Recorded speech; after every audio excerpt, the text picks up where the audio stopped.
नाशिक मनपात महिला प्रशिक्षणाचा 14 कोटींचा घोटाळा।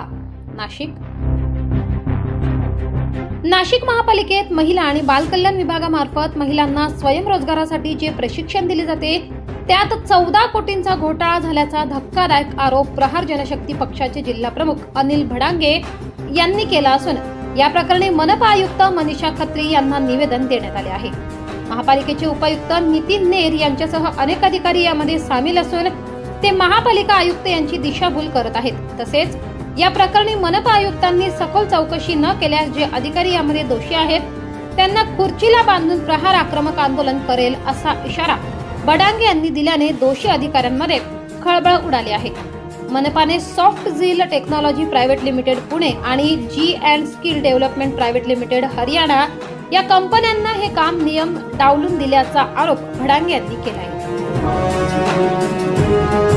14/2/2025 ला माननीय आयुक्त मनीषा खत्री मॅडमना आम्ही निवेदन दिलेलं आहे।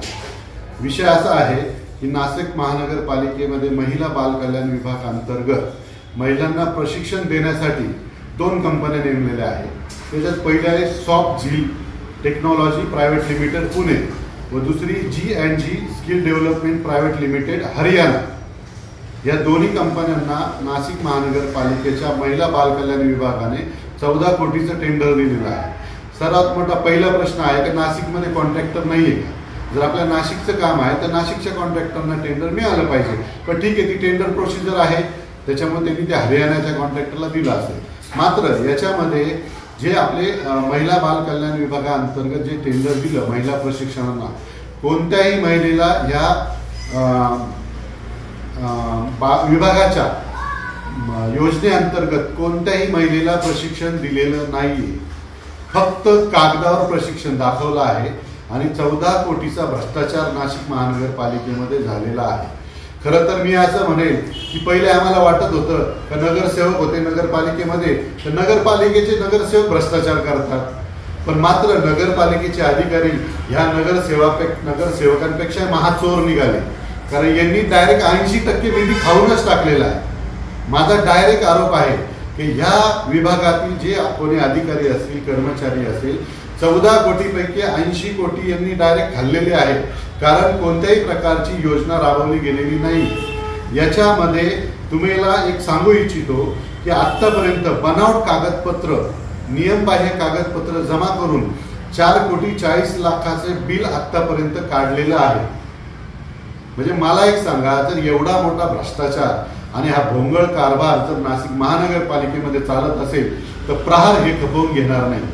जो कोणी अधिकारी याच्यामध्ये दोषी असेल भ्रष्टाचारी असेल आम्ही त्या अधिकाऱ्याच्या खुर्चीला लक्षात घ्या त्या अधिकाऱ्याच्या खुर्चीला अधिकाऱ्याला बांधून टाकू आणि आंदोलन करू। आमच्या गुन्हे दाखल झाले तरी चालेल, पण आम्ही अधिकाऱ्यांना सोडणार नाही। माननीय उपायुक्त नितीन नेर साहेब यांनी जेव्हा जाहिरात दिली आणि टेंडर काढलं, टेंडर काढल्यानंतर जर ह्या 2 कंपन्या soft zeal technology private limited Pune व G and G skill developers private limited या कंपन्यांना जर 14 कोटीचं टेंडर दिलेलं आहे तर त्यामध्ये अंतर्गत यांनी काय केलेले आहे की विद्यार्थ्यांची परीक्षा थर्ड पार्टी संस्थांना देऊन हे काम केलेलं आहे। खरं तर काम झालेलंच नाही, पण असं करता नाही थर्ड पार्टी जेव्हा नेमणूक करता त्या थर्ड पार्टीला 40 लाखाचं बिल दिलेलं आहे। मग तुम्ही 40 लाखाचं बिल देता तर नाशिक महानगरपालिकेचा नियम आहे की 10 लाखाच्या वरती जर गेलं तर तुम्ही टेंडर प्रोसिजर करायला पाहिजे।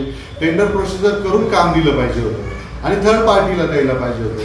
नितीन नेर साहेबांनी यांच्या मिळून जे कोणी अधिकारी असतील या सर्वांनी आणि ह्या 2 संस्था आहेत या संस्थांच्या जे कोणी संस्था चालक आहे यांनी संगनमताने त्यांचीच एक संस्था उभी केली आणि तिला हे 40 लाखाचं टेंडर देऊन ते परस्पर काढून घेतले।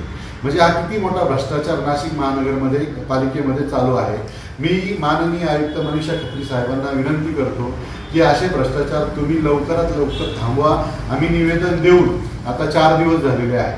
पुढच्या 8 दिवसामध्ये जर ह्या निवेदनावर ह्या अधिकाऱ्यांवर कारवाई झाली नाही, हा भ्रष्टाचार जर ओपन झाला नाही, यात अजून एक विषय असा आहे की याच्यामध्ये जे ऑडिट विभाग आहे महिला बाल कल्याण विभाग व ऑडिट विभाग या विभागाचे कर्मचारी हे आयुक्त मॅडम मनीषा खत्री मॅडम यांची दिशाभूल करतायत आणि दिशाभूल करून त्यांना हे बघा ऑडिटमध्ये दिशाभूल हा म्हणजे ह्या संस्थेचा कारभारामध्ये दिशाभूल करताय आणि ऑडिटमध्ये चुकीचे कागदपत्र दाखवून त्यांची दिशाभूल करताय.